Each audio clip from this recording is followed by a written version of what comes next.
படத்தோட ஆரம்பத்துல ஒரு விஷயத்த சொல்றாங்க. அதாவது 1995ல ஒரு மலை ஏறவன் மிஸ் ஆகிட்டானோ, அவனை எங்க தேடியும் கிடைக்கலனோ. ஆனா கொஞ்ச டேஸ்க்கு பிறகு அந்த ஆளு ஹில்ஸ் ஃபீவர்னு சொல்லக்கூடிய ஒரு வைரஸ் தாக்கி ஓல்ஃப் மாதிரி ஆகிட்டான்னு அரசல் புரசலா பேசிக்கிறாங்கன்னு போட்டு இருக்கு. அதோட name face of the worlds. அப்படியே கட் பண்ணா ஒரு ஃபாரஸ்ட்டுக்கு நடுவுல இருக்கிற ஹவுஸ காட்டுறாங்க. அங்க ஹீரோ அந்த அவனோட அப்பா ரெண்டு பேரும் மட்டும்தான் வாழ்ந்துன்னு இருக்காங்க. அன்னைக்கு ரெண்டு பேருமே ஃபாரஸ்ட்டுக்குள்ள வேட்டைக்கு போகும்பொழுது எப்படி ஃபாரஸ்ட்டுக்குள்ளலாம் நடக்கணும், எதை டச் பண்ணணும், எதை டச் பண்ணக்கூடாது, ஒரு லைஃப்ல நீ தான் பாத்துக்கணும், யாரும் உன்னை சேவ் பண்ண மாட்டாங்கன்னு அப்பா அட்வைஸ் பண்ணினே இருக்கும்போது டக்குன்னு ஒரு சவுண்டு கேக்குது. கன்னை வச்சு எய்ம் பண்ணி பார்த்தா ஒரு மானு. ஆனா இவனோட எய்ம்ல இருந்து மிஸ் ஆகிடுச்சு. வா அந்த பக்கம் போகலான்னு அப்பங்கார திரும்பி பாக்குறான். ஹீரோவை காணோம். சின்ன பையன்ல, அதனால அங்கிருந்து வேகமா வந்து அந்த மானை கிளியர் ஷாட்ல ஷூட் பண்றதுக்கு ஸ்கோப்பை வச்சு எய்ம் பண்ணி இருக்கும் பொழுது இவன் கண்ணுல வேற ஒரு உருவம் தெரியுது. பார்க்கவே நரி மாதிரி, ஆனா மனுஷ உருவத்துல இருக்கு.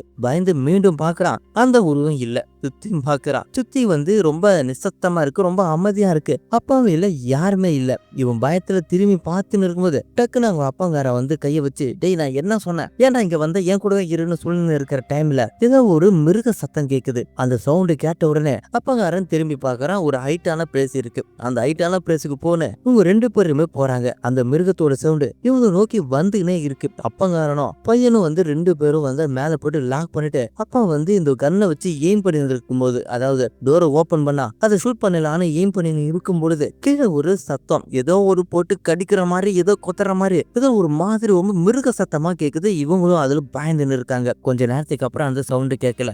பாக்குறாங்க, அங்க இருக்கிற ஒரு கரடிய கண்ணாம்பின்னான்னு சாகடிச்சு அதோட குடல்லாம் உருவி ஏதோ ஒரு மிருகம் சாகடிச்சு இருக்கு. அதை பார்த்த உடனே அப்பங்காரனுக்கு ஒரு பயம். ஆனா நம்ம ஹீரோவுக்கு என்ன நடக்குதுன்னே புரியல. கட் பண்ணா அன்னைக்கு ஈவினிங் ஏதோ ஒரு சவுண்டு. என்ன சவுண்டுன்னு நம்ம ஹீரோ கீழே போய் பார்த்தா அவங்க அப்பா யாருக்கிட்டயோ ரேடியோவில், அதை நான் பார்த்தேன், அது என்ன இன்னைக்கு தாக்க வந்துச்சு, நான் வேட்டைக்கு போகும்போது என்ன தாக்க வந்துச்சுன்னு இவன் யாருக்கிட்டயோ ரேடியோவில் சொல்லின்னு இருக்கும்பொழுது ஹீரோ பின்னாடி போய் நிக்கிறான். அவனுக்கு என்ன நடக்குது ஏது நடக்குதுன்னே தெரியல. பின்னாடி திரும்பி பார்த்தா பையன். அப்படியே கட் பண்ணா கிட்டத்தட்ட ஒரு 30 வருஷத்துக்கு அப்புறம் ஹீரோவை காட்டுறாங்க. அவனுக்கு மேரேஜ்ல ஆகி இப்ப ரொம்ப சந்தோஷமா இருக்கான். அவனுக்கு பொண்ணுனா ரொம்ப பிடிக்கும். அவன் பொண்ணு கூட அப்படியே ஜாலியா பேசிக்கின்னு அவளுக்கு அவங்க அப்பா அட்வைஸ் பண்ண மாதிரியே நிறைய அட்வைஸ் எல்லாம் கொடுத்துக்கின்னு ஜாலியா இருக்க. அந்த நேரம் பார்த்து இவனோட ஒய்ஃப் வரா. ஹீரோ அவகிட்ட எதையோ சொல்ல ட்ரை பண்றான். ஆனா வந்தவன் ஹீரோ சொல்றத கொஞ்சம் கூட கேட்காம ஆபீஸ்ல நடந்த ப்ராப்ளம் பத்தி ஆபீஸோட கோவர்க்கர் கிட்ட பேசின்னு இருக்க. ஹீரோ அதை கண்டுக்காம இவன் என்ன சொல்றானோ அதுதான் சொல்லின்னு இருக்கான். இவ பேசி முடிச்சதுக்கு அப்புறம், இதோ பாரு, நான் பல டைம் சொல்லியிருக்கேன், நான் ஒரு முக்கியமான கால் பேசின்னு இருக்கும் போது எனக்கு கிராஸ் பண்ணி எதுவுமே பேசாதுன்னு இவ ஸ்கூல் பண்ணும்பொழுது இவங்க ரெண்டு பேரும் சண்டை போடுறதை கவனிச்ச பொண்ணு, இதை பாருங்க,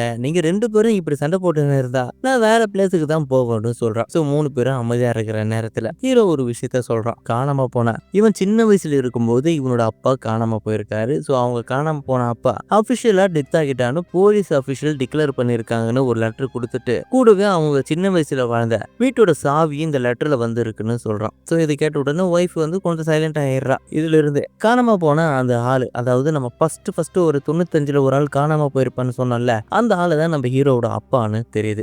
மறுநாள் நம்ம ஹீரோனோட ஒர்க் பிளேஸுக்கு போறான். அவகிட்ட, இதை பாரு, உனக்கு எனக்கு நிறைய சண்டை வருது. கொஞ்ச நாள் என்னோட அப்பாவோட வீட்டுக்கு நம்ம வெக்கேஷன் போவோம். அங்க போனா நம்ம மூணு பேர் மட்டும்தான் இருப்போம். நம்ம ரிலேஷன்ஷிப்பும் பில்ட் ஆகிறதுக்கான வாய்ப்பு அதிகமா இருக்கு. நம்ம வெக்கேஷன் போலாமான்னு கேட்க இவ கொஞ்ச நேரம் யோசிக்கிறான். சோ அதுக்கப்புறம் ஓகே சொல்றான். கட் பண்ணா அடுத்த சீன், இவங்க மூணு பேருமே இவங்க அப்பா வீட்டுக்கு போறாங்க. ரொம்ப மலை பிரதேசம் மாதிரி இருக்கு பனி ரோட்ல. இவங்க மூணு பேரும் மட்டும் கார்ல ஜாலியா என்ஜாய் பண்ணி பேசினே போறாங்க. அப்போ ஒரு ஸ்டேஜுக்கு மேல வழியே இல்ல, ரெண்டு வழி இருக்கு. எந்த வழி போகணும்னு தெரியல. அதாவது நம்ம ஹீரோ நினைச்சிட்டு வந்த வழி இப்போ க்ளோஸ் ஆகிருக்கு. வேற வழி தான் போகணும். அது என்ன வழின்னு நம்ம ஹீரோக்கு தெரியல. சரி மேப் போட்டு பாக்கலான்னு போன் எடுக்கிறாங்க. போன்லயும் டவர் இல்ல. மேப்ல பாக்குறாங்க, மேப்பும் சுத்தமா புரியல. அப்போ ஒரு சவுண்டு, இங்க என்ன பண்றேன்னு யாருன்னு பார்த்தா ஒரு துப்பாக்கிலாம் வச்சுக்கணும் ஒரு ஆளு. அதை பார்த்த ஒய்ஃப், அவன் யாரு அவங்ககிட்ட எல்லாம் பேசாதுன்னு சொல்ல ஹீரோவோ, இல்ல பக்கத்து ஊருக்காரன் இருப்பாரு வழி கேட்கிறான். வந்த ஆளு துப்பாக்கி வச்சு இருக்கிறவன் நம்ம ஹீரோட பேரு அப்பாவோட பேரு எல்லாம் கேட்க இவனுக்கு அப்பதான் தெரியுது நம்ம ஹீரோ சின்ன வயசுல இருக்கும் பொழுது ஒரு பையன் கூட ஜாலியா பேசிட்டு இருப்பான், ஃப்ரெண்டு. அந்த ஃப்ரெண்டு தான் இந்த பையனு. சோ வாடான் மச்சான், நான் வழி காட்டேன்னு அவன் கார்ல ஏற போறான். ஆனா அந்த கேப்ல ஹீரோ பார்த்து, இதை பாரு, அவன் யாருன்னே தெரியாது, அவனையா உள்ள அனுப்புறேன் அப்படி இப்படின்னு சொல்ல, ஏய் நம்ம ஃப்ரெண்டு தான், அதெல்லாம் ஒன்னும் பிரச்சனை இல்லைன்னு சொல்லிட்டு அவனை கார்ல ஏத்துக்கினேன். இப்ப இப்ப 4 பேருமே நம்ம ஹீரோவோட ஹவுஸ நோக்கி போறாங்க. ரொம்ப நேரம் போறாங்க. ஹீரோனுக்கு ஒரு பயம். என்னடா நம்ம ரொம்ப நேரம் போறோம். ஒருவேளை தப்பா போறோமேன்னு. ஆனா அவன் கொஞ்சம் கூட பயப்படாம, "இல்ல மச்சான் இப்படிதான் போணும். கரெக்ட்டான வழிதான். இன்னும் கொஞ்சம் தூரம் தான்." இதோ பக்கத்துல வந்துச்சுன்னு சொல்லினே இருக்கும்பொழுது, எதிர்க்க டக்குன்னு ஒரு உருவம். அத பார்த்த உடனே நம்ம ஹீரோ கார வளைக்க, டக்குன்னு அந்த மலையில இருந்து கார் கீழ விடுது. இவங்களுக்கு என்ன பண்றதுன்னே தெரியல. கத்துறாங்க, அலறாங்க, அழுவுறாங்க. ஒரு ஸ்டேஜ்க்கு மேல கார் எதிரியே தொங்கின்னு இருக்கு. ஹீரோவும் எழுந்திருக்கான். சுத்தியும் பார்க்குறான். எல்லாருக்கும் உயிரோட தான் இருக்காங்க. யாருக்கும் எதுவும் ஆகல. கொஞ்சம் கொஞ்சமா வெளில வாங்கன்னு சொல்ல, கார் கிராஸா இருக்கிறதுனால எல்லாரும் கார் மேல ஏறுறாங்க. ஆனா ஃப்ரெண்டும் பயத்துல கார் டோரை ஓபன் பண்ண டக்குன்னு அவன் கீழே விழுந்துடுறான். இவனுக்கா என்ன பண்றது இல்ல, கீழே வந்தனால நடக்கவே முடியல, அழறான். ஹீரோயின் அண்டு பொண்ணு 2 பேரும் மட்டும் மேல ஏறிடுறாங்க. ஹீரோ கீழே பாக்குறான். அவனுடைய ஃப்ரெண்டை அந்த மிருகம் இழுத்துன்னு போகுது, கடிச்சு கொதறுது. அதை பார்த்த உடனே இவனுக்கு பயம். அந்த டோரை இழுத்து இவன் மூட டைம்ல டக்குன்னு அந்த மிருகம் நம்ம ஹீரோட கையை ஸ்கிராச் பண்ணிடுது. இருந்து கஷ்டப்பட்டு டோரை லாக் பண்ணி இவன் மேல போறான். அங்கிருந்து கொஞ்ச நேரத்துக்கு அப்புறம் இவங்க 2 பேரும் கார்ல இருந்து கீழே குதிக்கிறாங்க. இவங்கள சுத்தி மிருகத்தோட சவுண்ட் கேக்குது. அந்த சவுண்ட் கேட்ட உடனே ஹீரோ அவங்க ஒய்ஃப் அண்ட் டாக்டர்ஸ் 2 பேரையும், வாங்க வாங்க எங்க வீடு பக்கத்துல இருக்கு, வாங்க போகலான்னு சொல்லிட்டு இந்த காட்டுல இருந்து அவங்க வீட்டை நோக்கி போகும்போது இன்னொரு உருவம் அவங்க பின்னாடியே துரத்துற மாதிரி சவுண்ட் கேட்க ஹீரோ வேகமா ஓட சொல்றான். 3 பேருமே வேகமா போறாங்க. அந்த மிருகம் இவங்க பின்னாடியே வருது. வேகமா போயிட்டு இவங்களோட டோரை ஓபன் பண்ண பாக்குறாங்க. டோரை ஓபன் பண்ணவே முடியல. ஹீரோயின் 2 பேருமே அழறாங்க, கத்துறாங்க. அந்த நேரம் பார்த்து டக்குன்னு நம்ம ஹீரோ டோரை ஓபன் பண்ண 3 பேருமே உள்ள போயிட்டு லாக் பண்ண அந்த மிருகம் இவங்க கிட்ட கதவு கிட்ட ஏதோ ஒரு சவுண்ட் கெடுக்குது. ஹீரோ சுத்தி பாக்குறான். ஃபுல்லா இருட்டா இருக்கு. என்ன பண்றதுன்னு தெரியல. எல்லாருமே அழறாங்க. அந்த நேரத்துல இவங்க 2 பேரையும் அங்கேயே விட்டுட்டு நம்ம ஹீரோ பேஸ்மெண்ட்டுக்கு போறான். சுத்தி பாக்குறான். ஆல்ரெடி அவன் இருந்த வீடு தானே. பவரை ஆன் பண்றான். ஜெனரேட்டர் கொஞ்ச நேரத்துக்கு அப்புறம் ஆன் ஆகி வீட்டுல இப்போ கரண்ட் வந்துடுச்சு. மேல வந்தா இவனோட ஒய்ஃப் அண்ட் டாக்டர் 2 பேருமே பயத்துல நடுங்கின்னு இருக்கிறாங்க. ஹீரோவை பார்த்த உடனே அவங்க பொண்ணு, "இப்போ என்ன நடக்குதுன்னு கேட்க ஹீரோவா எதுவும் இல்ல, நான் இருக்கிற வரைக்கும் எதுவுமே நடக்காதுன்னு இவன் மட்டும் வெளியில போய் பாக்குறான். இவங்களை சுத்தி ஏதோ ஒரு மிருகம் மாதிரி நடக்குது. ஹீரோ பாக்குறான். அதுக்கப்புறம் நொன்ன மேல தூங்க வைக்க அவ பயந்து போயிட்டு, "இது நம்மள தாக்குது, ஏன் நம்மள துரத்துதுன்னு கேட்க ஹீரோ, அதெல்லாம் எதுவும் இல்ல, என்னோட ஜாப் உன்னை ப்ரொடக்ட் பண்றதுதான், உன்னை ப்ரொடக்ட் பண்றேன்னு அவளை சமாதானப்படுத்தி தூங்க வச்சுட்டு ஹீரோ கீழே வரான். கீழே வந்தா அவனுடைய ஒய்ஃப், "இங்க என்ன நடக்குது, என்ன உருவம் அது, என்ன மிருகம் அது, இதுக்கு நம்மளை கொலை பண்ணணும்னு கேட்க அவனுக்கும், "ஏய் உன்ன மாதிரி தான் நானும் வந்திருக்கேன், எனக்கு அதை பத்தி எதுவுமே தெரியாது, எந்த ஐடியாவும் இல்லைன்னு." அங்கிருந்து போயிட்டு டோரை லாக் பண்றான். ஃபர்ஸ்ட் ஒரு அலமாரி இருக்கு. அந்த அலமாரி இழுத்துன்னு லாக் பண்ணிட்டு ஹெல்ப் கேட்கலான்னு கீழே போறான். சுத்தியும் தேடுறான். ஒரு டயர்ல ஒரு சாவி இருக்கு. அதை பார்த்த உடனே தான் ஹீரோவுக்கு என்ன ஐடியான்னு தெரியுது. கீழே போயிட்டு ஒரு ரேடியோ மிஷின், அதாவது அவங்க அப்பா எல்லாம் இருந்தான்ல, அவங்க அப்பா ரேடியோல பேசியிருந்தார்ல, அந்த ரேடியோவில் ஃப்ரீக்வன்சியை கனெக்ட் பண்ண யாராவது ஹெல்ப் கிடைப்பாங்களான்னு என்னென்னமோ ட்ரை பண்றான். எதுவுமே கிடைக்கல. அந்த நேரம் பார்த்து இவனுக்கு ஏதோ ஒரு பேட் ஸ்மெல் அடிக்குது. என்னடா ஸ்மெல் அடிக்குதுன்னு இவனும் உள்ள போய் பாக்குறான். அவங்க ஃபுல்லா தொடையா இருக்கு. அதாவது இந்த மாட்டு தொடை இருக்குல்ல, அது எல்லாமே இருக்கா, எல்லாமே ப்ரிசர்வ் பண்ணி வச்சிருக்கான். அதை பார்த்த உடனே ஹீரோவுக்கு நைட் டைம்ல சாப்பாடு கிடைச்சிருக்குன்னு இவனும் அதை எடுத்து வாயில மெல்றான். ஆனா இவனால மெல்லவே முடியல. அந்த டைம் பார்த்து இவனுக்கு செம வலி. துப்பறான். இவன் கையோட பல்லு கீழே இருக்கு. அதாவது பல்லு உடஞ்சி கீழே இருக்கு. இவனுக்கு ஒரு மாதிரி ஆகிடுச்சு. என்னடா பல்லு வந்துடுச்சுன்னு கையை பாக்குறான். கையில செம வலி. ஒய்ஃப் இந்த ட்ரெஸ்ஸை தூக்கி பாக்குறா. கையில ஒரு கீரல் இருக்கு. அதாவது நம்ம ஹீரோ டோரை லாக் பண்ணும்போது அந்த மிருகம் ஸ்கிராச் பண்ணிச்சுல, இவனோட கையை கீழ்ச்சதுல, அதோட காயத்தோட எஃபெக்ட் தான் இது. இதான் ஒரு விஷயத்த சொல்றான். இன்னைக்கு நைட்டு மட்டும் நம்ம இங்க கடந்துட்டா போயிடும், மறுநாள் வெளிச்சம் வந்துடும். அந்த வெளிச்சத்துல அந்த மிருகம் வரத்துக்கு வாய்ப்பு ரொம்ப கம்மி. நாம இங்க தப்பிச்சிடலான்னு ஒய்ஃபையும் பொண்ணையும் தூங்க வச்சுட்டு இவன் அந்த அலமாரி நவரக்கூடாதுன்னு ஆணி வச்சு அடிச்சுன்னு இருக்கான். இது ஒய்ஃபுக்கு கேக்குது. இருந்தாலும் அவ எழுந்து வரல. அப்போ நம்ம ஹீரோவுக்கு யாரும் நடக்கிற மாதிரி சவுண்டு கேக்குது. ஏதோ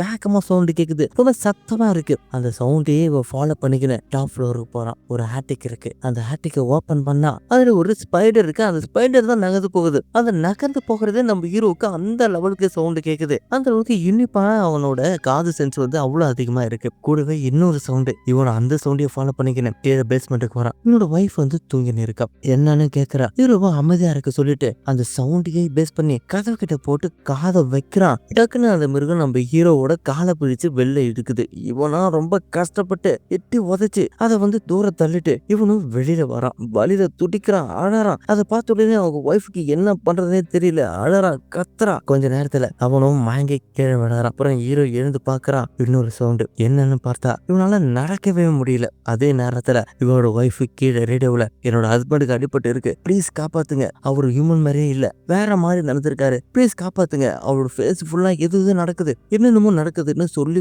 புலம்புற டைம்ல நம்ம ஹீரோ பின்னாடி வந்து நிக்கிறான். அதை பார்த்து ஹீரோயின் பின்னாடி பாக்குறா. இவரோட ஃபேஸ் ஃபுல்லாவே ஒரு மாதிரி ஆகுது, முடியெல்லாம் கொட்டுது, ஒரு மாதிரி ஆகுது. ஹீரோவால இப்போ நடக்க கூட முடியல. ஹீரோவோ படுத்துறான். அவனோட முடியெல்லாம் கொஞ்சம் கொஞ்சமா வெளியில வருது. ஸோ அவனுக்கு நம்ம ஹீரோயின் இருக்கிற ஃபர்ஸ்ட் எய்ட் எல்லாம் வந்து ஃபர்ஸ்ட் எய்ட் பண்ண இருக்கும்போது அப்பதான் நம்ம ஹீரோ அவகிட்ட ஐ லவ்னு சொல்ல, இவ்வளோ நானும் உன்னை ரொம்ப லவ் பண்றேன் அப்படின்னு சொல்லின்னு இருக்கும்பொழுது இவனோட கண்ணுல வந்து வேற மாதிரி ஒரு உருவம் தெரியுது. அதாவது இன்ஃப்ராசோனிக்லாம் இருக்குல்ல, இந்த ரேடியோலாம் தெரியும்ல, ரேடியோஸ் எல்லாம் தெரியல, அது மாதிரி இவனோட கண்ணுக்கு தெரியுது. இதுல இருந்து நம்ம ஹீரோ வேற ஒரு மாதிரி சேஞ்ச் ஆகியிருக்கான்னு தெரிய வருது. ஸோ அப்படியே நம்ம ஹீரோவோட பெர்ஸ்பெக்டிவ்ல காட்டுறாங்க. ஒரு மிருகம் பாக்குற மாதிரியே இருக்கு. இப்போ நம்ம ஹீரோயின் அவனோட கையை ஓபன் பண்ணி பாக்குறா. கையோட காயம் வந்து இப்போ ரொம்ப மோசமா இருக்கு, ரொம்ப ரத்தம்லாம் இருக்கு. ஸோ அதனால அந்த கட்டெல்லாம் வந்து அவுத்துட்டு புதுக்கட்டு போடலான்னு எடுக்கும் பொழுது அதை பார்த்த உடனே இவனோட ஹஸ்பண்ட் வேகமா குதிச்சு அவனோட கையை அவனே கடிச்சு அந்த ரத்தத்தை அவனே சாப்பிடுறான். அதை பார்த்த உடனே ஒய்ஃபுக்கா என்ன பண்றதே தெரியல. இவ என்னவா ஆகுதுன்னு இவளுக்கு எந்த ஒரு ஐடியாவும் இல்ல. அதை பார்த்து ஹீரோயின் மிரள்றா, அழறா. ஆனா ஹீரோவோ அவனுக்கு கொஞ்சம் சுயநினைவு இருக்குது போல. இப்போ ஹாஸ்பிட்டல் அழைச்சிட்டு போனா அவனை காப்பாத்திடலான்னு வெளியில பாக்குறா. ஒரு பழைய காலத்து வண்டி. அதை பார்த்த உடனே இவளுக்கு ஒரு ஐடியா. வீட்டுல இருந்து ஒரு பேட்டரி எடுத்துக்கினேன் இவங்க 2 பேரையும் அழைச்சுக்கினேன் அந்த காரு கிட்ட போறா. சுத்தியும் பாக்குறா, சுத்தி யாருமே இல்ல. ஹீரோவையும் அவனோட குழந்தையும் உள்ள உட்கார வச்சுட்டு ஹீரோயின் பேட்டரி சேஞ்ச் பண்ணிட்டு காரை ஸ்டார்ட் பண்ண ட்ரை பண்றா. இவளால ஸ்டார்ட் பண்ணவே முடியல, ரொம்ப நேரம் ட்ரை பண்றா. டக்குன்னு ஸ்டார்ட் ஆகிடுச்சு. நல்ல வேலை ஸ்டார்ட் ஆகிடுச்சுன்னு பேட்டரி கட்டிட்டு காரை எடுக்க ட்ரை பண்ணும் பொழுது அந்த மிருகம் இவங்க கண்ணாடி உடைச்சு கொலை பண்ண ட்ரை பண்ணுது. ஹீரோயின் வேகமா காரை ஓட்டி அந்த மிருகத்தை எட்ட தள்ளிட்டு இவங்க 3 பேருமே பக்கத்துல இருக்கிற ஒரு டென்ட் மேல ஏறிடுறாங்க. இப்போ அந்த மிருகத்தால ஏறவே முடியல, ஹைட் எல்லாம் ஏறாது போல, கீழே தரையில தான் இருக்கும். இவங்களும் அந்த டென்ட் கீழே இருக்கு, இவங்க டென்ட்டுக்கு மேல இருக்காங்க. கீழே இருந்து இவங்க கொலை பண்றதுக்கு அந்த மிருகம் எகிரி போகுது. இவங்களாம் உயிரை காப்பாத்துறதுக்கு அழறாங்க, கத்துறாங்க. இவங்க 2 பேரும் ஒரு பிளேஸ்ல இருக்காங்க, பொண்ணு மட்டும் ஒரு இடத்துல இருக்கா. இவங்களை பார்த்து மிரண்டு அந்த கிட்ட வரும்பொழுது டக்குன்னு அதை அமுங்கி கீழே விழுந்து பொண்ணு அந்த டென்ட்ல தொங்குறா. அந்த நேரம் பார்த்து அந்த மிருகம் இவங்களை கடிக்கிறதுக்கு ஏட்டு வர பொண்ணு டக்குன்னு மேல இழுத்துறாங்க. நம்ம ஹீரோவுக்கு அப்பதான் ஒரு யோசனை வருது, இவங்க 2 பேரும் காப்பாத்தணும்னா நாம தான் உயிரை இழக்கிறேன்னு. இவன் டக்குன்னு அங்கிருந்து கீழே குதிச்சு எங்கேயோ வேகமா ஓடுறான். இவனை பார்த்த உடனே அந்த மிருகம் இவனை துரத்தின ஓடுது. அந்த நேரத்தை யூஸ் பண்ணி இவங்க 2 பேரும் வேகமா அந்த வீட்டுக்கு போறாங்க. தூரத்துல ஹீரோவும் அந்த மிருகத்தோட சவுண்டு மட்டும் கேக்குது. வீட்டுக்குள்ள போய் கத்துறாங்க, அழறாங்க. அப்பதான் பொண்ணு கேக்குறா, நீ என்ன பண்ற, என்னோட அப்பாவை நீ சாகரிச்சிட்ட அப்படின்னு சொல்ல ஹீரோனிக்கோ, டேய் நான் எனக்கு வேற வழி தெரியல, எனக்கு ஒன்னாதான் காப்பாத்தணும் அப்படின்னு சொல்லி இருக்கும் பொழுது வெளியே இன்னொரு சவுண்டு கேக்குது. அப்பதான் வெளியில பாக்குறாங்க நம்ம ஹீரோ அந்த மிருகத்தை தோக்கடிச்சிட்டு இவனும் ரிட்டர்ன் வந்திருக்கான். நம்ம ஹீரோனிக்கு அந்த டோரை ஓபன் பண்றதுக்கு மனசே வரல. ஆனா பொண்ணு மட்டும் அவ என்னதான் இருந்தாலும் அவர் என்னோட அப்பா, ப்ளீஸ் டோரை ஓபன் பண்ணுங்க சொன்னதுனால ஹீரோயின் டோரை ஓபன் பண்றான். இவனும் உள்ள வரான். இப்போ உடம்பு ஃபுல்லா மாறி இருக்கு, அது என்னென்னமோ செஞ்சா இருக்கான், பார்க்கவே ஒரு மாதிரி இருக்கான். அந்த நேரம் பார்த்து ஒண்ணு இவங்கிட்ட போயிட்டு ஐ லவ்னு சொல்ல இவனுக்கு என்ன பண்றதுன்னு தெரியல, டக்குன்னு இருந்திருக்கான், நொக்தரான், அழறான். அந்த நேரத்துல இவனோட வாயிலிருந்து ரத்தமா வருது. எதிரில் அவனோட ஒய்ஃப் கடிக்கிறதுக்காக சிப்ப போறான். ஆனா டக்குன்னு நிறுத்தி அவனோட ஒய்ஃப் என்பதனால இவனால கடிக்கவே முடியல. எட்ட போயிட்டு இவன் மட்டும் சைலண்டா இருக்கும்போது இன்னொரு உருவம் உள்ள வருது. அதாவது வெளில போச்சுல அந்த உருவம் உள்ள வருது. இவங்க 2 பேரும் சண்டை போட்டுக்கிறாங்க. சோ நம்ம ஹீரோ போட்டு அடி நடிக்குது. நம்ம ஹீரோவோ அந்த மிருகத்தோட தொண்டையை பிடிச்சு கடிக்க அதுவோ இறந்து போகுது. அப்பதான் ஹீரோ கைய பாக்குறான். இவனோட அப்பாவோட கையில ஒரு பச்சை குத்து இருக்கும். அந்த பச்சை தான் இப்போ அந்த கையில இருக்கு. அதை பார்த்து உடனே ஹீரோக்கு புரிஞ்சிடுச்சு, இவ்வளவு நேரம் நம்ம கூட சண்டை போட்டது, நம்ம கொலை பண்ண ட்ரை பண்ணது எல்லாமே நம்மளோட அப்பா தான் அப்படின்னு இவனுக்கு அப்பதான் புரியுது. அந்த நேரத்துல இவனுக்குள்ள ஏதோ ஒரு மாற்றம் நடக்குது. இவனால என்ன பண்றதுன்னு தெரியல. வெளில போறான், கத்துறான், அழறான். இவனோட உடம்பு ஃபுல்லா தீப்புள்ளியா வருது. இவனும் கத்த இவனுடைய நாக்கு பல்லு எல்லாமே கீழே விழுந்து புது மாக்கு வருது, புது பல்லு வருது, புது நகை வருது, புது ஒரு மாதிரி ஆள் பார்க்கவும் ஒரு மாதிரி விகாரமா இருக்கான். சோ அந்த நேரத்துல இவனுக்கு என்ன பண்றதுன்னே தெரியல. சோ அப்பதான் இவனோட பொண்ணு சொல்ற, நம்ம அவ்வளவுதானா, நம்ம ஏதாவது பண்றவங்களான்னு கேட்கும் பொழுது யாரும் சுத்தி நடக்கிற மாதிரி தெரியுது. அதாவது நம்ம ஹீரோ உருமாறனால இவளை கொலை பண்றதுக்கு அங்க வந்திருக்கான். அந்த நேரம் பார்த்து பவர் கட் ஆகுது. அவ்வளவுதான் பயம். இவளுக்கு என்ன பண்றதே தெரியல. ஒண்ணு நம்ம ஹீரோவை கட்டுப்பிடிச்சின்னு ஒரு இடத்துல அமைதியா இருக்கும் பொழுது நம்ம ஹீரோவோட பெர்ஸ்பெக்டிவ்ல காட்டுறாங்க. இப்ப நம்ம ஹீரோ மிருகமாயிட்டான்ல, அதாவது ஓனாய் மனுஷனா ஆகிட்டான்ல. அவனோட பெர்ஸ்பெக்டிவ்ல எங்க அந்த குழந்தையும் அந்த ஒய்ஃப் இருக்காங்கன்னு தெரியுது. திட்ட நிக்கிறான். ஆனா அதுக்கு முன்னாடியே ஹீரோவை பிடிக்கிறதுக்காக ஒரு டிராப் ஒண்ண செட் பண்ணி வச்சிருப்பாங்க. ஹீரோ தெரியாம அதுல கால் வைக்க டிராப்ல இவனோட கால் மாட்டிக்கிச்சு. வழியில கத்துறான், அழறான். அந்த சவுண்டு கேட்ட உடனே இவங்க 2 பேரும் அங்கிருந்து வெளியில போடுறாங்க. சோ அதை பார்த்த ஹீரோக்கா அவனுக்கு எப்படியாச்சும் சாக்கடிச்சிடும் அப்படின்னு இவனோட காலை இவனு கடிச்சு கடிச்சு அந்த காலை துண்டிச்சு இப்போ கொஞ்சம் கொஞ்சமா நகர்ந்து போறான். இவங்களும் செம வேகமா ஓடுறாங்க, நகர்றாங்க. சோ இப்போ அவன் நகர்ந்து போனவன் அந்த 4 காலால, அதாவது 2 கை, அந்த உடஞ்ச காலு எல்லாத்திலையும் செம வேகமா வரான். இப்போ இவங்க 2 பேரும் பொண்ணும் ஒய்ஃபும் 2 பேருமே அந்த வண்டி கிட்ட வந்துடுறாங்க. மேல பாக்குறாங்க இவங்களோட வண்டி. கீழே பார்த்தா அந்த ஃப்ரெண்டு வச்சிருந்தால துப்பாக்கி, அந்த துப்பாக்கி இருக்கு. ஸோ சுத்தி பாக்குறாங்க. இவங்களை கடிக்கிறதுக்காக இவங்களை சாகிறதுக்காகவே அந்த மிருகம் கொஞ்சம் கொஞ்சமா வர்ற சவுண்டு கேட்குது. உடனே அங்க பக்கத்துல பார்த்தா வேட்டையாடுற ஒரு குண்டு இருக்கு. அதுக்கு மேல இவங்க ஏறிடுறாங்க. அதாவது பசன்ல நம்ம ஹீரோ போயிட்டு பயந்துக்கிறான்ல, அந்த இடம் தான் அது. இவங்க 2 பேரும் மேல போயிட்டு டோரை லாக் பண்ணிட்டு வெயிட் பண்ணின்னு இருக்கிறாங்க. கொஞ்சம் கொஞ்சமா இப்போ அந்த உருவம், அதாவது நம்ம ஹீரோ மேல வரான். இவ்வளவு கண்ணை வச்சு வெயிட் பண்ணின்னு இருக்கான். வெடிஞ்சிடுச்சு. ஸோ கொஞ்ச நேரத்துக்கு அப்புறம் இவன் மேல ஏறி இவங்களை கடிக்கிறதுக்கு வரும்பொழுது நம்ம ஹீரோனியும் துப்பாக்கியோட நிக்கிறான். சாரி என்ன மன்னிச்சிட்டுன்னு சொல்ல டக்குன்னு நம்ம ஹீரோ அந்த அதாவது ஓனாய் மனித கத்த டக்குன்னு இவ ஷூட் பண்ண அந்த ஓனாய் மனுஷனும் டெத் ஆகுறான். அவ்வளவுதான், இவனோட அப்பாவும் டெத் ஆகிட்டாங்க. அதாவது நம்ம ஹீரோ ஓனாய் மனுஷனான நம்ம ஹீரோ டெத் ஆகிட்டான். அதை பார்த்து இவங்க 2 பேரால என்ன சொல்றதே தெரியல, அழறாங்க, கத்துறாங்க. வேற வழி இல்ல, அவனை அங்கே விட்டுட்டு அந்த காட்டுல இருந்து வெளில வராங்க. இதோட இந்த படமும் முடியுது. உங்களுக்கு இந்த படம் பிடிச்சிருக்கு நம்புறேன். இந்த படம் பிடிச்சிருந்தா மறக்காம லைக் பண்ணுங்க, கமெண்ட் பண்ணுங்க, ஷேர் பண்ணுங்க. இதனால் வர எங்களோட யூடியூப் சேனலை சப்ஸ்கிரைப் பண்ணலாம், மறக்காம சப்ஸ்கிரைப் பண்ணிடுங்க. நாளை ஒரு வீடியோவில் நம்ம மீண்டும் சந்திக்கலாம். டாடா, பாய் பாய்.